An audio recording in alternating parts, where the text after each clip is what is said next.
آپ سے پوچھا گیا کہ آپ نے اپنے پمفلٹ ریسرچ پیپر 5B میں ضعیف روایات ڈالی ہوئی ہیں، یہ آپ سے سوال ہوا، تو آپ نے کہا ضعیف روایتیں؟ ہم یہ کہتے ہیں کہ اس ریسرچ پیپر میں کوئی ایک روایت ایسی دکھائیں جس کے دور حاضر کے کسی ایک محدث نے بھی صحیح نہ کہا ہو۔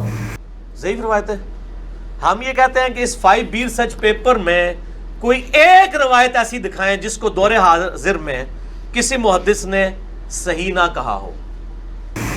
یعنی سوال کیا گیا کہ آپ نے ضعیف روایتیں ڈالی ہیں کہ نہیں، جواب یہ ہونا چاہیے تھا کہ نہیں ڈالی یا پھر ڈالی ہیں۔ کیوں جی؟ دو ٹوک جواب دینے کی بجائے آپ نے پھر بات کو الجھانے کی کوشش کی کہ دیکھیں جی فلاں حدیث جو ہے اس کو شیخ زبیر علی زئی رحمۃ اللہ علیہ نے ضعیف کہا ہے، لیکن شیخ البانی رحمۃ اللہ علیہ نے اس کو صحیح کہا ہے۔ کیوں جی؟ لہٰذا میں نے علم جمع کر دیا ہے، علم جمع کر دیا ہے۔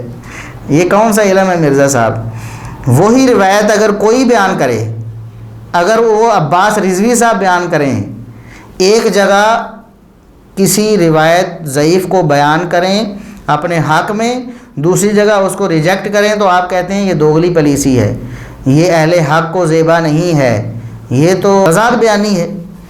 لیکن جب آپ ایسا کرتے ہیں اس وقت آپ کو خیال نہیں آتا۔ خود آپ نے کئی مقامات پر، وہ ہم ویڈیوز جو ہیں وہ لنک ان کے ڈسکرپشن میں دیں گے، لوگ دیکھیں گے۔ پہلے بھی ہم نے ایک پوری ایک چھوٹی سی ویڈیو بنائی تھی جس پر آپ کو دکھ ہوا تھا اور آپ نے ہمارا چینل بلاک کروایا تھا نا، یوٹیوب کی منت سماجت کر کے۔ وہی ویڈیو، اس میں ہم نے آپ کی دوغلی پالیسی بتائی تھی کہ ایک جگہ آپ کہتے ہیں کہ امام اعمش جو ہیں وہ امام المدلسین ہیں، اور کسی عام مدلس کی روایت جب تک سماع کی تصریح نہ کرے قبول نہیں ہوتی، تو امام المدلسین کی روایت کیسے قبول ہو سکتی ہے؟ تو امام المدلسین کی روایت کوئی بیان کرے تو آپ کہتے ہیں یہ فتنہ ہے، ضعیف روایات کے فتنے کے خلاف میں نے لیکچر دیا ہوا ہے، امام مسلم کا مقدمہ میں نے پڑھایا ہوا ہے۔ اللہ کے بندے، امام مسلم کا مقدمہ آپ کو کوئی یاد نہیں رہتا؟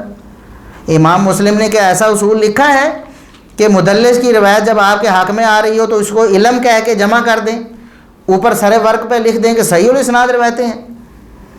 یا تو آپ لکھیں جی میں نے علم جمع کیا ہے، محدثین نے اگر کسی ایک محدث نے صحیح کہا ہے باقیوں نے ضعیف کہا ہے میں نے پھر بھی درج کر دی، لیکن آپ سر ورق پر لکھ رہے ہیں کہ یہ صحیح الاسناد روایتیں ہیں، ضعیف روایات کے فتنے سے بچنے والوں کے لیے یہ پمفلٹ لکھا گیا ہے، پھر آپ اس میں ضعیف روایتیں ڈال رہے ہیں جو آپ کے نزدیک بھی ضعیف ہیں، آپ کے نزدیک پکی ضعیف ہیں، ان میں کوئی شبہ نہیں ہے، پھر بھی آپ اسے ڈالتے ہیں اور اوپر سے کہتے ہیں کہ میں نے علم جمع کیا ہے۔ دیکھیں آپ نے جامع ترمذی کی ایک روایت اپنے پمفلٹ میں نقل کی، عبید اللہ بن زیاد کے ناک میں سانپ گھسنے والی۔ اب اس میں وہی اعمش امام المدلسین کھڑا ہے جس کو آپ نے کہا کہ اعمش جو ہیں وہ امام المدلسین ہیں، اور یہ پیٹ رول ہے صحیح مسلم کے مقدمے میں، محدثین کا اجماع ہے کہ مدلس کی ان والی روایت سماع کی تصریح کے بغیر ضعیف تصور کی جاتی ہے، اور سفیان ثوری اور اعمش یہ دو امام المدلسین ہیں، کیونکہ یہ ضعیف راویوں سے بھی تدلیس کیا کرتے تھے، یہ سب سے ورس ترین قسم ہے تدلیس کی۔ امام المدلسین کی روایت تو آپ نے ٹھنڈے پیٹوں برداشت کر لی، صحیح الاسناد کا ٹیگ اوپر لگا کر نا سر فہرست، اور اندر اس طرح کا خام مال لوڈ کیا، اس کے باوجود آپ کہتے ہیں کہ میں نے علم جمع کیا ہے، جبکہ مسند احمد کی ایک روایت ہم آپ کو یاد کرواتے ہیں، آپ کے الفاظ یاد کرواتے ہیں مرزا صاحب۔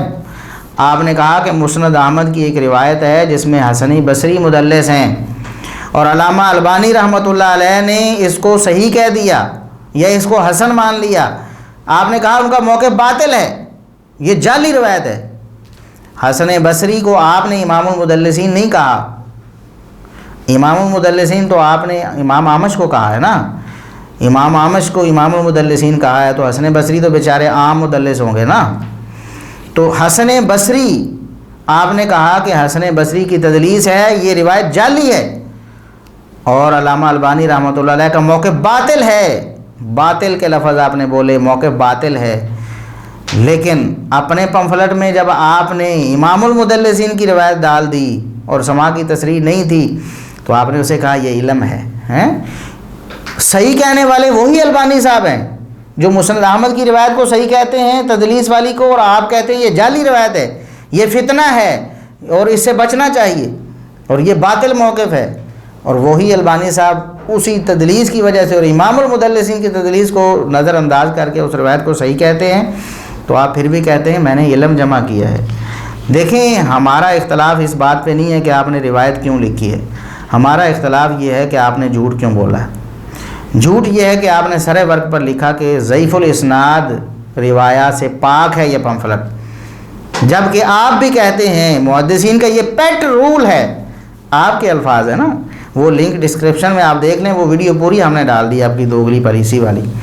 پیٹ رول ہے محدثین کا کہ مدلس کی آنے والی روایت جو ہے وہ کیا ہوتی ہے، ضعیف ہوتی ہے نا. تو آپ مان رہے ہیں کہ روایت ضعیف ہے، پھر اس کو علم کا نام دے رہے ہیں. یہ کون سا آپ نے لیکچر لوگوں کو دیا ہے جی ضعیف روایات کے فتنے سے بچنا؟ وہ لیکچر آپ کو خود سننا چاہیے دوبارہ، اور امام مسلم رحمۃ اللہ علیہ کا مقدمہ آپ کو پڑھنا چاہیے اور پڑھ کر اس کو سمجھنا چاہیے کہ آپ کو امام مسلم جاہل کہہ رہے ہیں. آپ نے کہا تھا نا محدثین کو امام مسلم نے جاہل ڈکلیئر کیا ہے، محدثین کو تو نہیں کیا تھا. اس پر تو ہم نے الحمدللہ بعد دلیل بات کی تھی، پورا کلپ موجود ہے کہ مرزا صاحب پر امام مسلم کا مقدمہ، وہ بھی الحمدللہ لوگوں نے دیکھ لیا ہے، آپ کی علمی حیثیت واضح ہو گئی ہے. تو محدثین کو تو نہیں کہا تھا، آپ کو تو لازمی کہا نا کہ آپ کو جاہل ڈکلیئر کیا امام مسلم نے خود آپ کے بقولی کہ جو ضعیف روایات کو بغیر بتائے کہ یہ ضعیف ہے. کیوں جی؟ یہ الفاظ آپ کے امام مسلم رحمۃ اللہ علیہ فرماتے ہیں جو بغیر بتائے ضعیف روایت نقل کرتا ہے وہ ایک تو شہرت کا طالب ہے کہ میرے پاس بڑی روایتیں ہیں. کیوں جی؟ امام مسلم مقدمے میں یہی فرمایا نا. ایک تو وہ شہرت کا طالب ہے کہ میرے پاس بڑی روایتیں ہیں، 200 روایتیں میں نے جمع کی لی، 72 صحیح الاسناد روایات. امام مسلم کے بقول آپ شہرت کے طالب ہیں.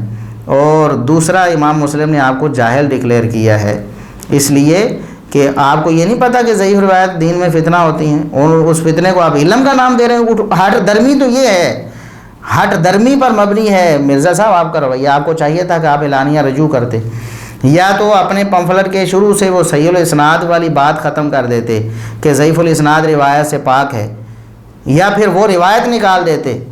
آپ الٹا اس کو کہہ رہے ہیں میں نے علم جمع کیا ہے. اللہ کا خوف نہیں آتا آپ کو کہ جو روایت دین میں فتنہ ہوتی ہے اس کو آپ علم کہہ رہے ہیں؟ ایک طرف اس کو فتنہ کہہ رہے ہیں، دوسری طرف علم کہہ رہے ہیں. عباس رضوی صاحب اگر کوئی ایسی بات کرتے ہیں کہ اعمش کی روایت کو ایک جگہ رد کرتے ہیں، دوسری جگہ اس کو اپنی دلیل بنا لیتے ہیں، تو آپ کہتے ہیں کہ دیکھو جی ان کا یہ حال ہے.